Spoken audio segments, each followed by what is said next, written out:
구원과 하나님으로부터 임하는 용서와 회복이라 하는 그 주제를 전해보았습니다. 시편 39편은 다윗 왕 노년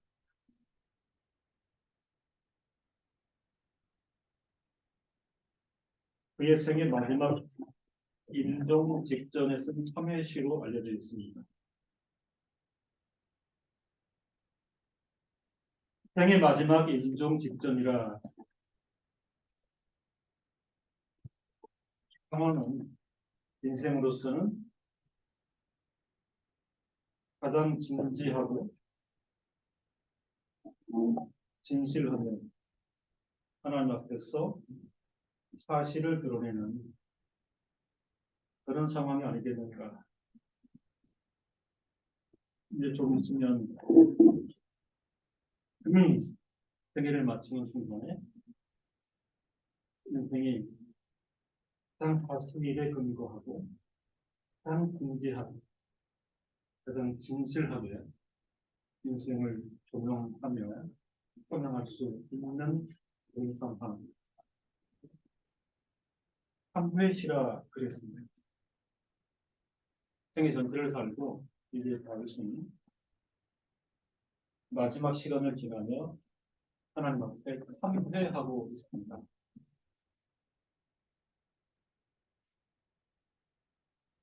아직은 세상에 남아있는 우리로서는 사실 이런 상황을 미리 앞당겨 생각해 보는 것이. 제목에 보면 다윗의 시 영장 여두둔으로 한 노래 이렇게 뽑혀져 있습니다. 여두둔은 다윗 시대의 악사로서 잘 알려져 있는 아삽과 헤만과 더불어 하나님을 찬송토록 세력을 이루는 인물로 또한 알려져 있습니다.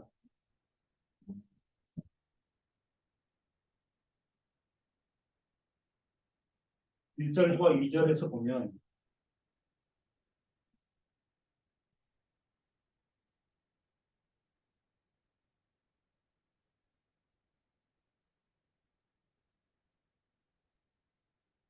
다윗은 악인 앞에서 자신이 침묵하게 됨이 가져오는 근심에 대해 토로하고 있습니다. 1절에 내가 말하기를 나의 행위를 조심하여 내 혀로 범죄치 아니하리니 악인이 내 앞에 있을 때에 내가 내 입에 사과를 먹이리라 하였더라. 2절에는 내가 잠잠하여 선한 말도 바라지 아니하니 나의 근심이 더 심하도다. 1절에서 다윗은 악인의 면전에서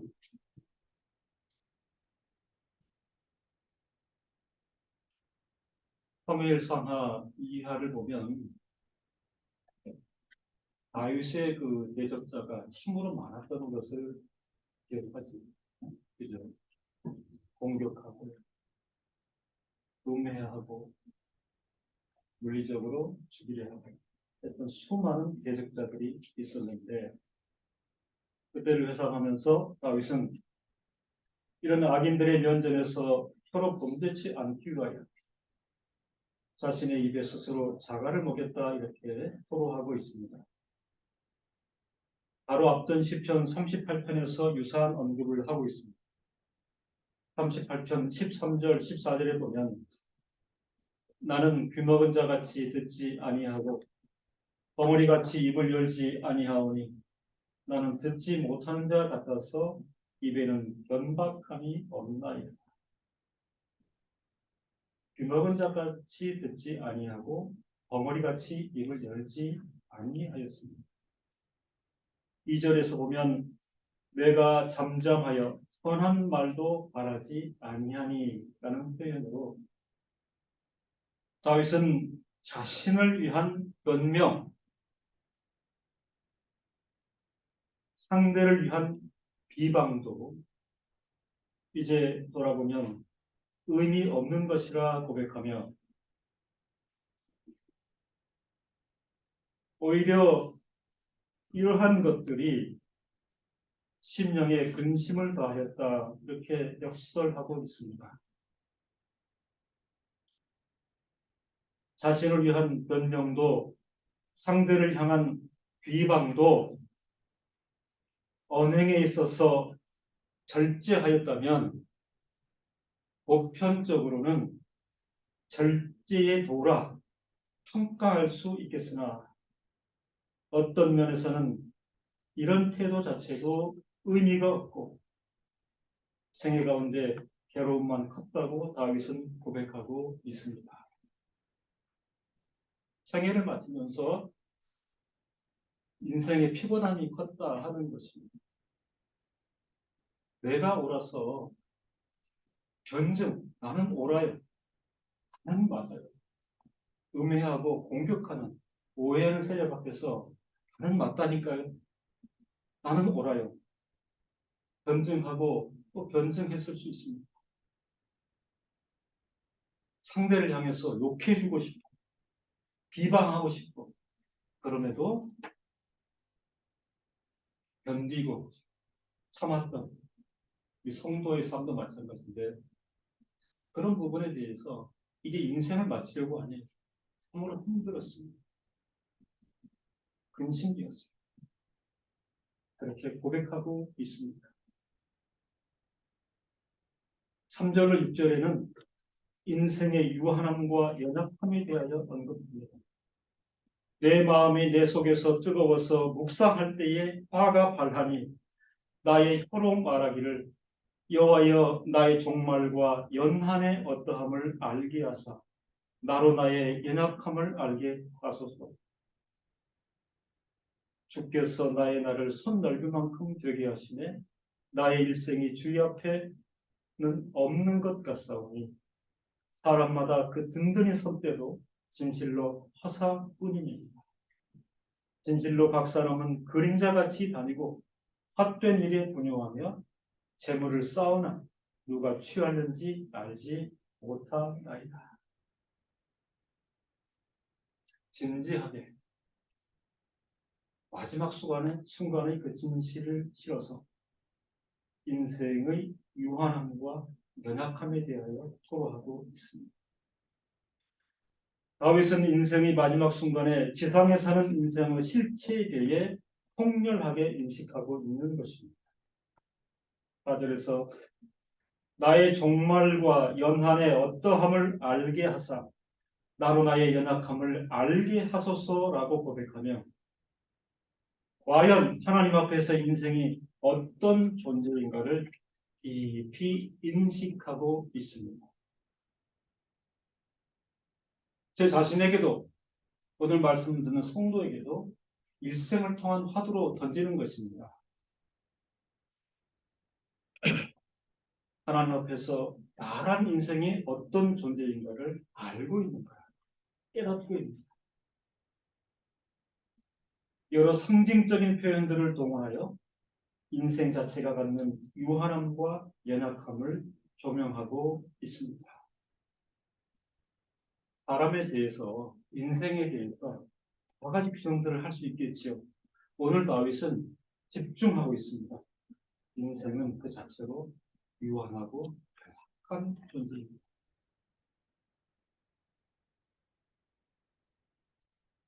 5절에서 주께서 나의 날을 손 넓이만큼 되게 하시네. 인생의 연한이 갖는 유한성과 초라함을 다윗은 설파하였습니다. 나의 날을 손 넓이만큼 되게 하시네. 그러니까 나의 일생이 담긴 그 전체 주머니는 손 넓이 정도. 시간적, 공간적, 나의 생각, 나의 가진 것, 나의 주변 다 합해도 손 넓이만큼.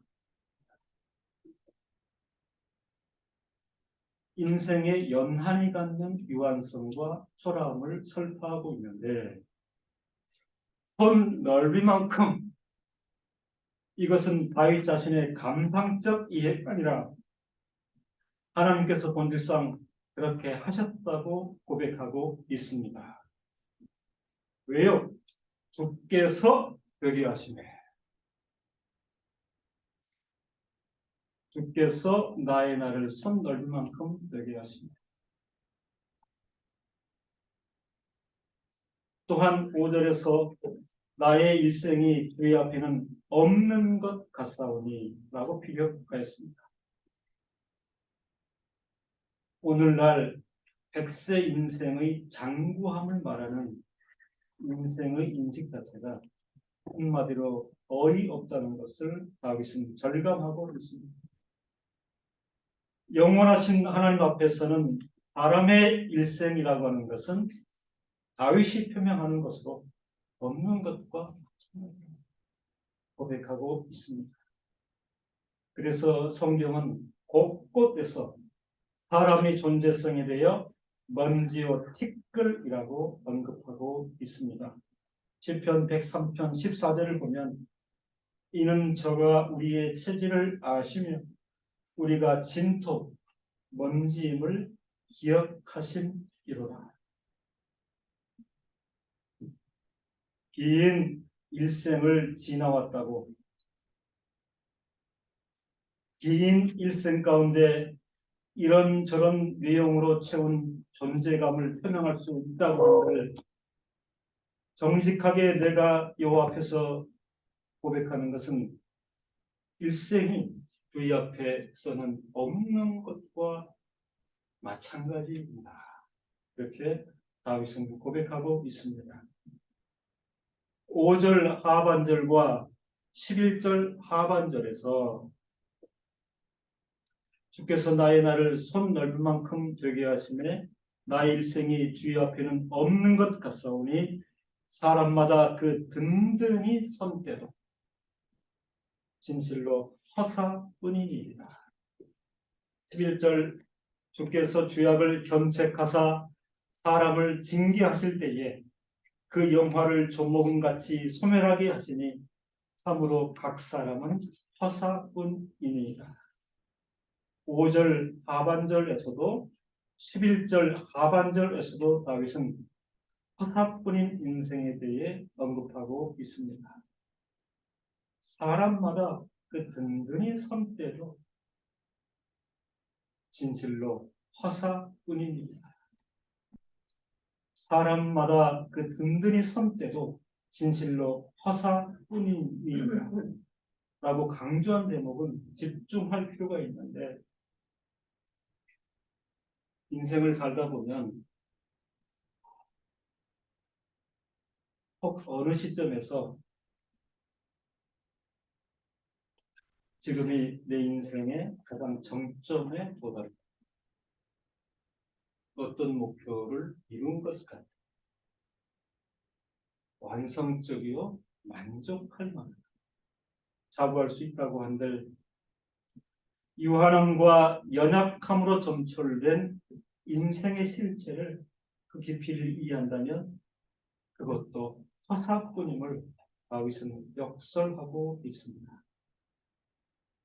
계속해서 다윗은 인생의 단면에 대하여 세밀하게 묘사하고 있습니다. 6절에서 진실로 각 사람은 그림자같이 다니고 헛된 일에 분요하며 재물을 쌓으나 누가 취하는지 알지 못하나이다 라고 언급하고 있습니다.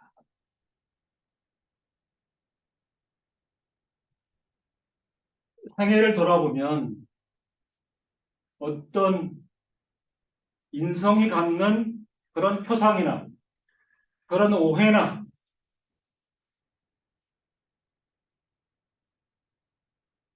그런 정서를 인하여 혹 무의식 가운데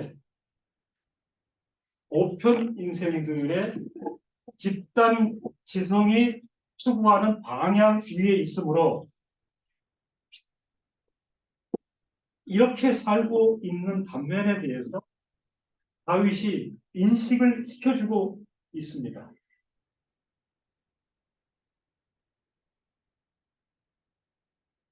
활발히 활동하고 역동적으로 움직이고 실체나 존재감이 뿜뿜. 다윗은 한마디로 그림자같이 하는 실체도 안 보인다. 헛된 무게 돌려. 이거 하는 게 재물이지만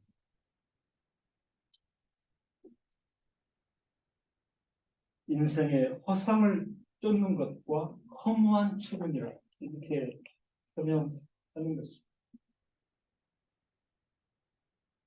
이렇게 다윗이 고백하는 것은 우리가 조금만 더 깊이 생각해 보면 우리 생애 전체에 욕심을 환상을 쫓아 헤매 다니고 있는 것은 아닌지, 다가 살라치면 한 걸음 멀어지는 신기루를 쫓아 살고 있는 현실은 아닌지, 이 표현을 그림자같이 다니는 인생이라 이렇게 표현했습니다.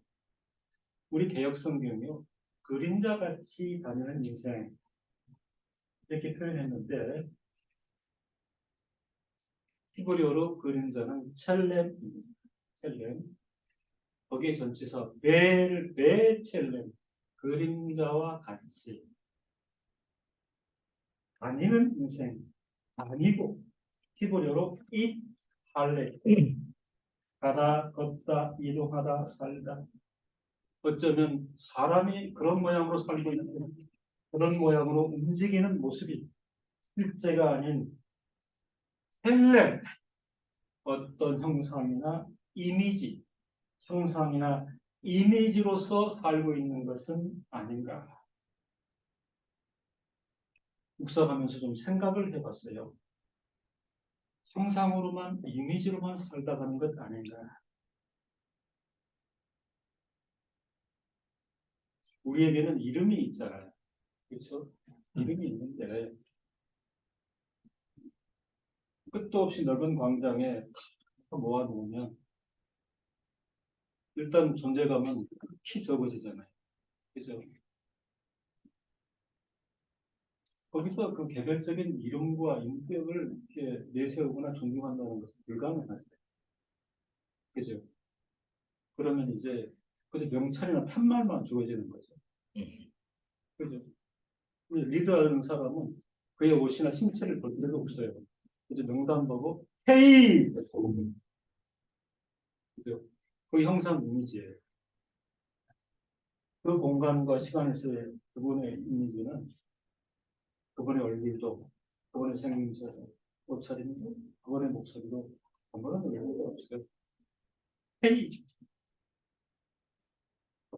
7억 8,163만 3,254번 그 번호만 있는 거죠. 그림자같이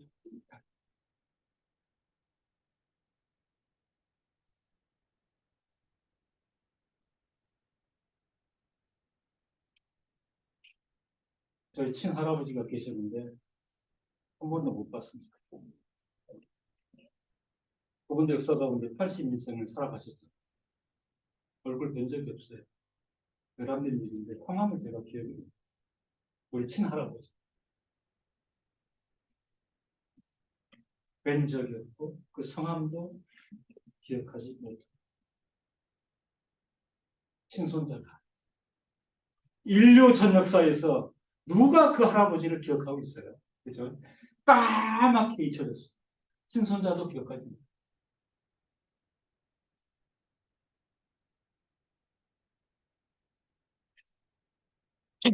아버님 고향에 가서 고등학교 시절에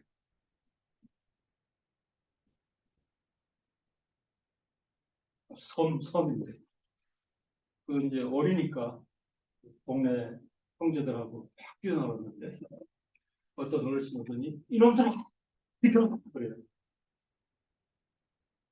얘들 놀고 있는 자리가 어딘지를 아는 우리 할아버지 묘위에서 놀았는데 세월 지나다 보니까 묘가 없어진 거예요. 거기서 뛰어놀았어요. 지금 생각해보면 이것이 그것이 그 존재를 그 이름을 역사가 누가 그를 기억하는가.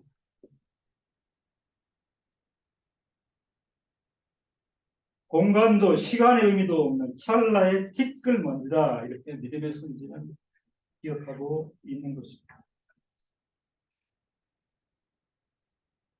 또한 헛된 일에 곤유한 인생이라고 설명하였습니다.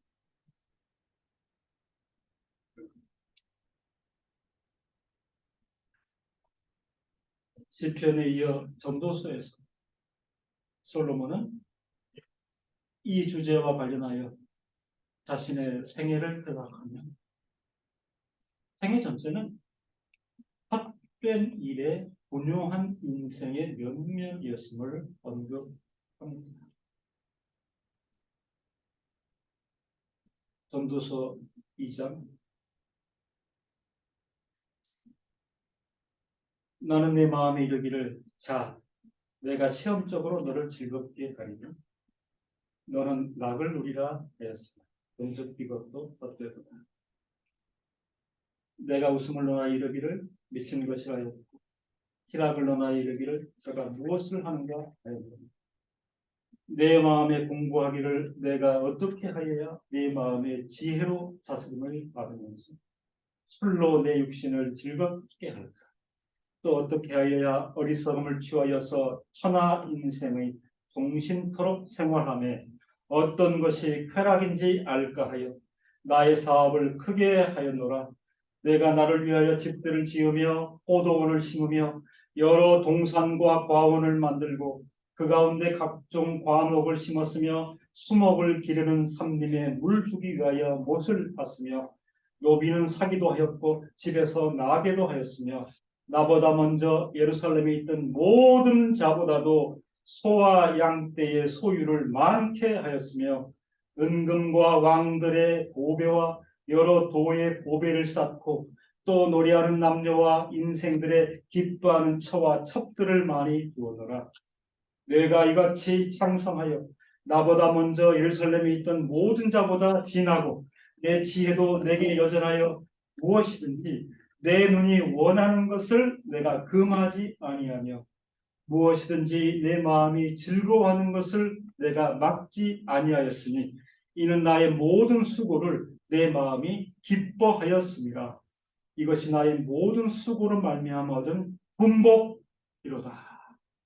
엄청납니다. 전 인류 역사 전체를 살펴도 비교 불가한 성취, 누림. 이것이 나의 모든 수고로 말미암아 얻은 분복이로다. 11절. 똑같이 임종을 앞두고 한말입니다. 어쩌면 하나님의 응답에 대답하는 방식이야. 솔로몬아, 그렇게 지낸 인생이 어떻겠냐. 그 후에 본즉 내 손으로 한 모든 일과 수고한 모든 수고가 다 헛되어 바람을 잡으려는 것이 해 아래서 무익한 도시로다. 하나님께서 깨닫게 하지 않으시면 그 전에 이렇게 말 못합니다.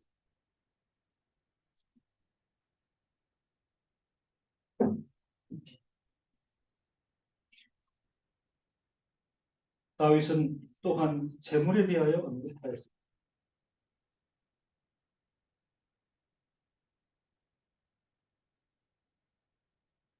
재물을 쌓으나 누가 취하는지 알지 못하리라.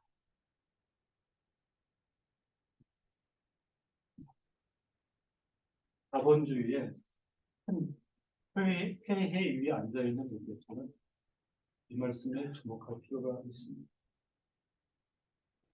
자본주의 사회에서 극단의 가치 부여와 획득의 대상이 되고 있는 재물에 대한 깊게 성찰해 보아야 될 말씀입니다. 재물을 쌓는다. 다윗은 깊은 성찰 가운데 자기 인생 경험을 통해서 듣고 듣는 이야기를 통하여 정리를 합니다. 재물을 쌓는다. 근데 그것을 누가 취하려는지 평생을 수고하여 벌어도 그것을 소비하고 향진하는 사람은 그런 사람이리라. 솔로몬도 이렇게 토로하고 있습니다. 이 어리석음이라 이거죠. 어리석음이라 이거죠. 자신이 쌓고 누리고 향유하기를 목표로 재물을 쌓지만 그것을 소비하고 향진하는 기준은 다릅니다. 라고 언급하면서 다윗은 재물 추구가 갖는 불투명성과 불확정성, 결과적인 허무함을 인식하여야 되는 되게 역설하고 있습니다. 이렇게 불분명한 것, 불확정한 것, 결과적인 허무함을 가지고 모든 인생들은 무섭게 달려듭니다. 그것을 추구하고 그것을 바라고 그것으로 만족을 삼을 텐데 성도여 성도여 깨달을지라 이런 말씀.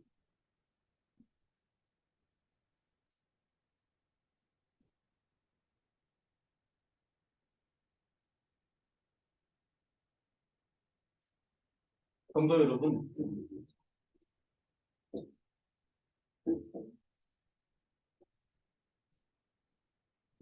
성경의 다면적인 부분을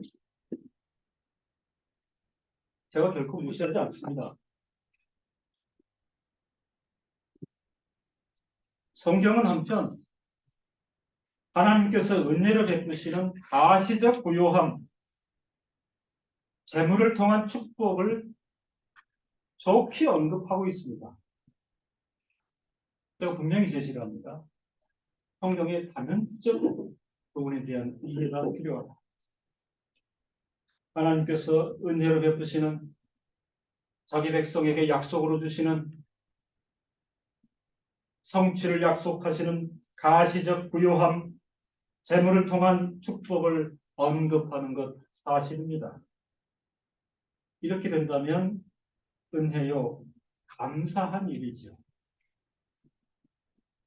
그러나 오늘 말씀의 교훈을 따라 인류 전체 역사 가운데 명예와 부 그리고 권력의 모든 것을 대표적으로 누렸던, 그죠? 압솔루틀리하게 누렸던 다윗과 솔로몬의 고백일진데 그걸 기울여야 됩니다. 늘 제가 드리는 기본이잖아요. 그죠? 명예나 부, 재물과 관련해서 일도 없는 강성한 목사가 이런 얘기를 하면 초라하죠. 조금 구질구질합니다. 인류 전체 역사 가운데 명예면 명예, 부면 부, 권력이면 권력 모든 것을 대표적으로 누렸던 다윗과 솔로몬이 이렇게 고백을 한다면 충분히 집중할 필요가 있다. 다윗과 솔로몬의 마지막 시간에서의 임종시 고백에 깊이 관심한다면 오늘 우리는 참으로 지혜로운 성도의 모습을 그 자체를 가질 수 있는 것입니다. 아직은 좀 팔팔할 때, 그죠? 조금이 멀었다고 생각할 때 이 교훈을 진지하게 받아들이면 참다운 그리고 지혜로운 성도의 자세라 저는 감히 말씀을 드릴 수가 있습니다. 다윗은 순간에 불과한 인생의 헛됨과 나약함, 추구가 가져오는 무가치함과 허무함에 대해 비탄적으로 노래하면서 하나님의 백성으로서는 오직 하나님만을 소망하며 늘 자신을 돌아보는 가운데 겸손히 살아야 하는 존재임을 밝히고 있습니다. 이제 조금 더 이렇게 전진해서 그건 무슨 얘기냐면 생명의 호흡이 이제 더 짧아진 시간에 마지막으로 표명하는 것은 사죄의 간구. 이런 인생이었습니다. 인생은 이런 모습입니다. 마지막으로 하나님 앞에서 사죄를 구하는 일 외에는 이제 없을 것 같습니다. 이런 어떤 질서가 있습니다. 8절로 11절에 보면 나를 모든 죄가에서 건지시며 우매한 자에게 욕을 보지 않게 하소서. 내가 잠잠하고 입을 열지 아니하오면 주께서 이를 행하신 연분이 주의 징책을 나에게서 옮기소서. 주의 손이 치심으로 내가 쇠망하였나이다. 주께서 죄악을 경책하사 사람을 징계하실 때에 그 영화를 조모금같이 소멸하게 하시니 참으로 각 사람은 화사뿐입니다.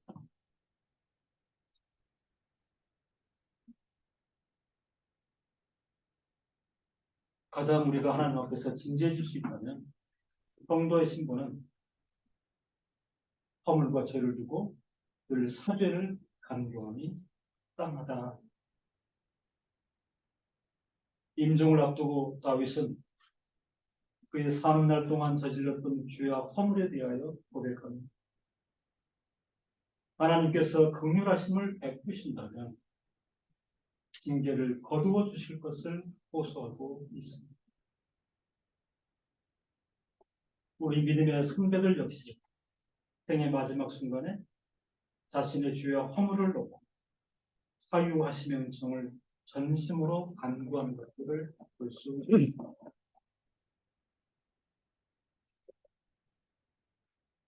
저희 교단과 신학교 전체를 대표하는 그 믿음의 사표는 박윤선 목사님이십니다. 1905년에 태어나셔서 1988년에 소천하셨습니다.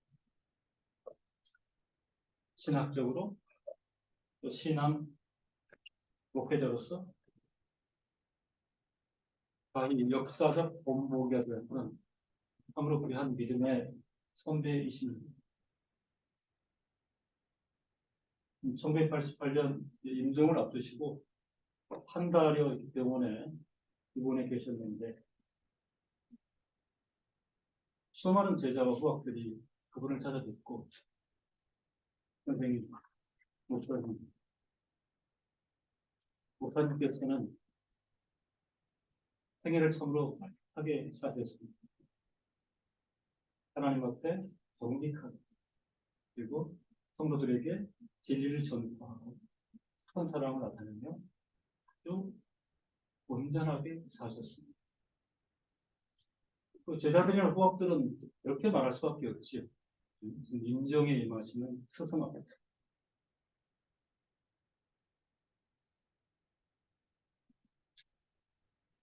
임종을 앞둔 이제 힘이 빠진 노 목회자가 순사례를 치면서 인생의 무한함과 연약함을 토로하고 모든 면에서 생애 동안 잘못 행한 것 회개하고 또 회개하시면서 소천하셨습니다. 다윗의 말씀을 관통하여 깨닫고 정직하게 본인의 삶을 그렇게 조명하고 하나님 앞에서 마지막 시간을 갖는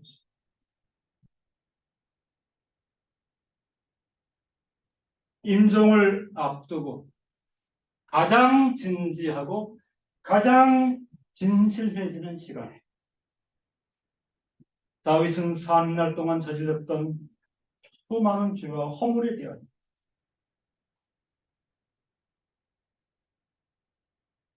감추고 자존심이라는 것 때문에 아직은 팔팔했을 때에 가족에게도 말하지 못하고 친지에게도 말하지 못했던 것들을 이제는 사람들이 모여 있음에도 감히 꺼내어 고백하며 죄와 허물에 대하여 고백하며 하나님께서 긍휼하심을 베푸실 수만 있다면 징계를 거두어 주옵소서.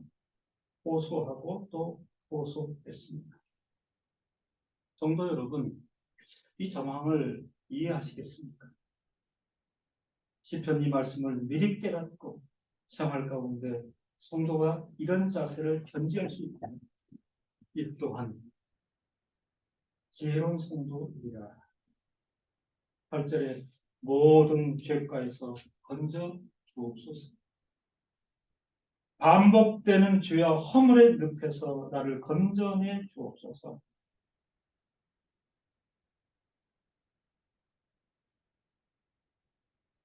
연약해서 그랬습니다. 상황 때문에 어쩔 수 없었습니다. 그러므로 그 상황에서 어쩔 수 없다고 치부하는 나의 잘못으로부터 이제는 깨닫게 하시고 당신의 도우심을 따라 건지심을 입게 하옵소서. 우매한 자에게 욕을 보지 않게 하소서. 주변에 널려 있는 사특한 자들이 나의 처지를 놓고 악용하며 나의 연약함을 빌미로 하나님을 조롱하며 나를 욕보이는 일이 없도록 나를 지켜 주옵소서. 긍휼을 베풀어 주옵소서. 주의 징책을 나에게서 옮겨 주옵소서. 할 수만 있으면 나를 긍휼히 여겨 주옵소서. 징계의 칼을 거두어 주옵소서. 주 예수 그리스도의 마지막 기도와 만나는 부분이죠. 라마 라마 사박다니. 하실 수만 있으면 이 징계의 잔을 거두어 주옵소서. 성도 여러분, 조금 일찍 우리가 깨닫고 신앙으로 고백한다면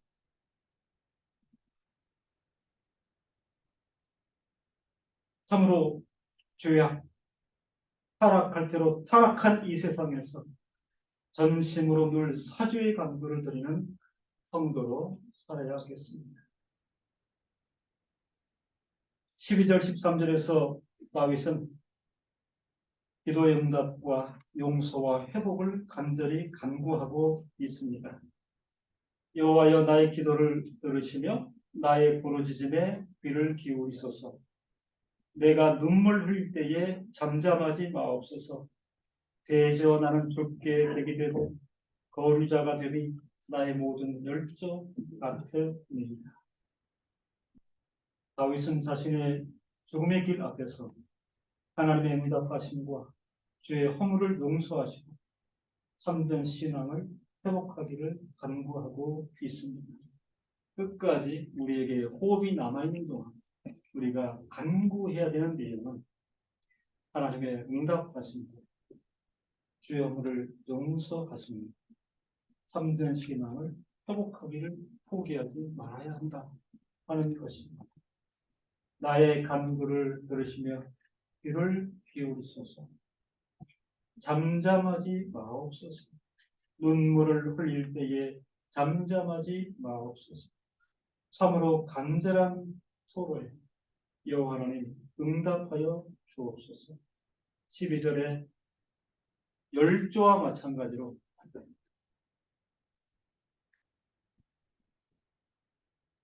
내 인생의 단면을 확고히 되돌아보면 하나님 앞에서 주 앞에 그랬습니다. 하나님 앞에서 영원하신 하나님 앞에서 먼지와 티끌 같은 나는 두 가지의 표현을 하는데요.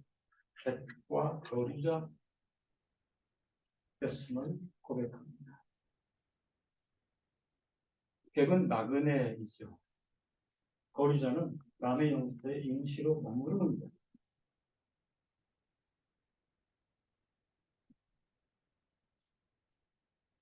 문명의 발전, 외면적 발전이라고 하는 측면에서는 어, 상대적 측면이 있지.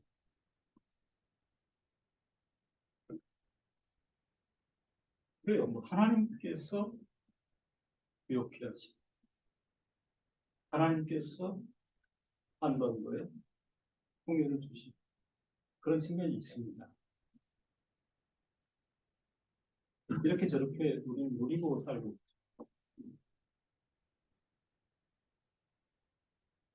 근데 이 측면도 우리 성도에게는 조금 깊은 성찰을 요구하는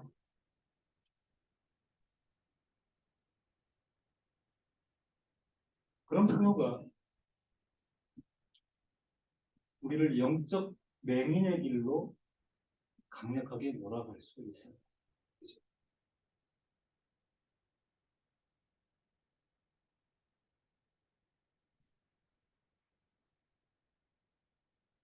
지금 한국이 누리는 상황을 우리는 여기 있어서 이제 모를 수 있지만 저는 전 세계에 있는 이게 목회자 커넥션까지 있는데 지금 전 세계 상황이 상당히 심각합니다. 영국 독일에 있는 그 우리 형제들이 그분들이 그 산으로 잡목의 나무를 구하려면 왜 그럴까요? 에너지. 네. 작년에 한 100만 원대 에너지 값이 500, 600만 원 되니까 중산층이 은행에 돈을 빌리든지 뭘 해야 돼요. 난방하려고. 그러니까 이제 뭡니까? 집 안에 이제 난방 모듈도 바꿔가지고 아궁이 이렇게 만들어서 방문하는 그럼 하기 위해서는 나무가 잡목이 필요하니까 중산층 이 세븐 국가 구하러 가는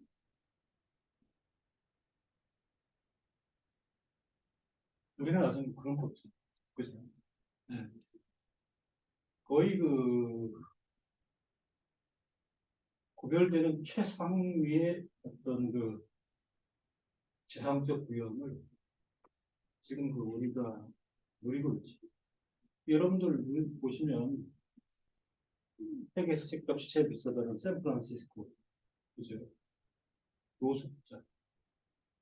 최근에 이제 온도가 떨어지면서 이 노숙자들이 이제 동사하게 되어 있는데 이 샌프란시스코 다운타운에 보면 어마어마한 거예요. 그죠? 그냥 길가에 텐트를 치잖아요. 보도블록 위에다 텐트를 쳐요. 관광을 갔다 한국 사람 깜짝 놀랄 지경. This is America. 7, 8천 명의 노숙자가 샌프란시스코 다니면서 한국 관광객들에게 그걸 햄버거한다. 우리 그런 거 없죠.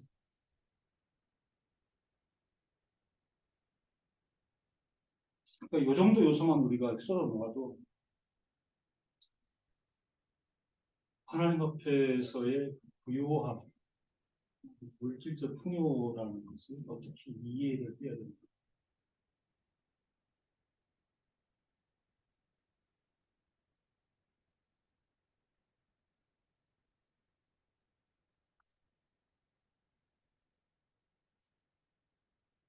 어제도 그 르포를 접했는데요.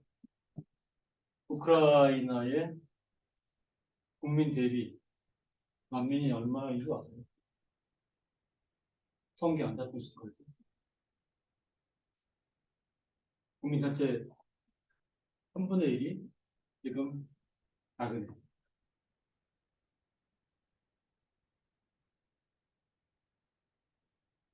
폴란드 하나로만 300만 명이 몰려가면서 폴란드 주민들이 기뻐하겠습니까?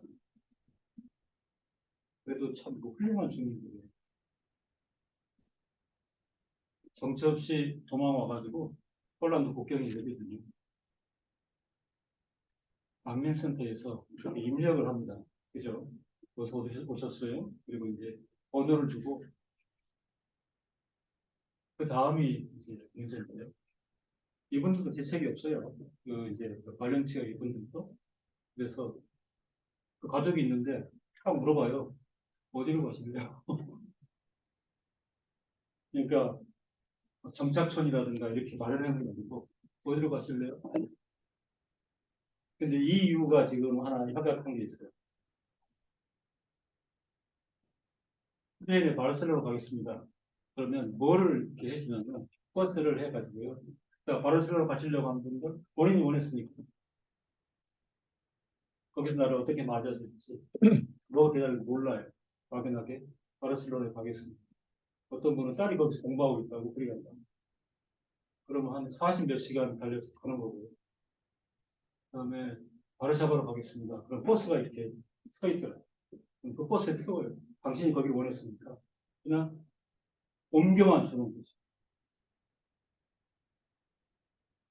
주 앞에 객과 소리죠. 나그네 남의 그 임시로 머무르는 거죠. 이렇게 시리아의 지금 핵폭탄의 폭발과 같았다. 지금 이렇게 표현을 하죠. 그죠? 4만 6천 명 이제 사망자였는데 외신 보도에 의하면 집이 부분적으로 무너진 분들이 또 이어진 때문에 못 들어갑니다. 그런 분들이 지금 합해서 2천만 명. 요즘 굉장히 추워요. 지금 이렇게 돌아다니고 있어. 돌아다니는데 그 원칙은 뭐냐? 집에서 될 수 있는 멀리 떠나야 돼. 그러니까 원래 집이 한 인천이었는데, 그죠? 저쪽 대전이나 평택 천안쯤 가가지고 이제 헤매고 돌아다니는 거예요. 그리고 밥을 좀 먹는 거고.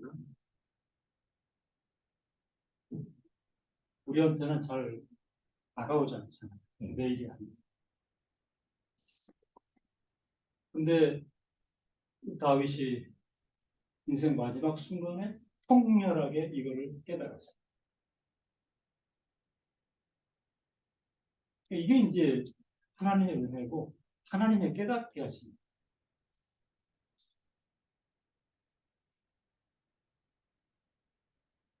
문명 전체 가운데 그토록 큰 권력을 지녔던 권력자, 명예와 부를 쥐어잡았던 인물 다윗이 나는 하나님 앞에서 인생을 돌아보고 지금 현실은 객과 거리죠.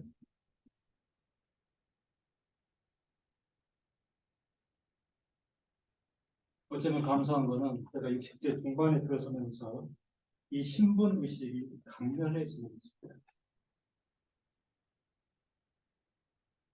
억지로 각본을 써서 성도 앞에 서가지고 전해야 되는 부담과 책임 의식 때문에 전하는 것이 아니라 내 신령 가운데 확실하게 각인되어지고 분명해지는 것은 백과 거리자.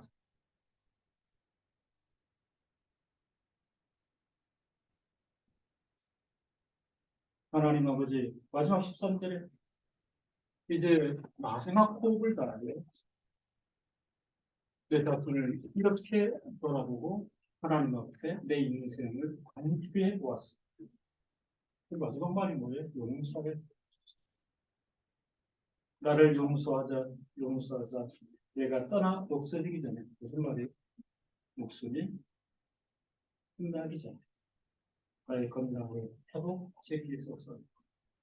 육체 건강을 얘기하는 건 아니죠. 나의 죄가를 용서하시고 나의 심령을 성도의 본질로 회복시켜 주옵소서. 생애를 하나님 백성으로 살았다고 하나 교회의 일원으로 살았다고 하나 온갖 잡스러운 것과 온갖 쓰레기와 온갖 때로 얼룩진 나의 심령을 그런 시간과 그런 공간으로부터 그런 상황적인 것들로부터 분리해 계시고 용서하시고 성도의 본질을 회복시켜 주옵소서. 마지막 호흡 시에 우리가 할 수 있는 기도 다윗이 모본으로 우리에게 보여주시는 것입니다.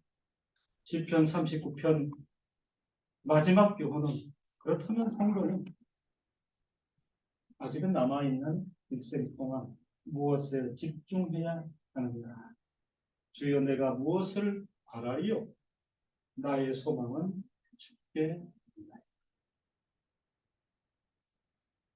인생의 유한함과 연약함을 바로 알고 다음 생에도 오직 하나님께만 집중하고 그분으로부터만 용서와 위로와 만족을 구하며 살아야겠습니다. 성도 여러분, 제 욕심입니다. 이런 류의 결론을 많이 들어보셨을 거예요. 그죠? 하나님 앞에서 이만 보고 우리를 유언으로 삼으십시다. 주여 내가 무엇을 바라리? 나의 소망은 주께 있나이다. 인생의 이걸 연약함을 바로 깨닫고 남은 인생을 오직 하나님께만 집중하고 그분으로 통한 용서와 위로와 만족을 보며 살아야 하겠습니다. 기도하겠습니다.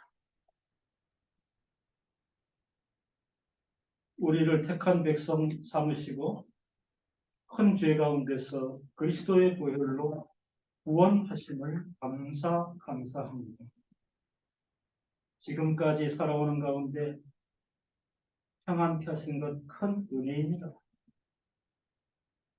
공핍과 결핍이 없게 살게 하셨다면 이 또한 은혜입니다. 그럼에도 믿음의 선배 다윗을 통한 고백에서 보듯이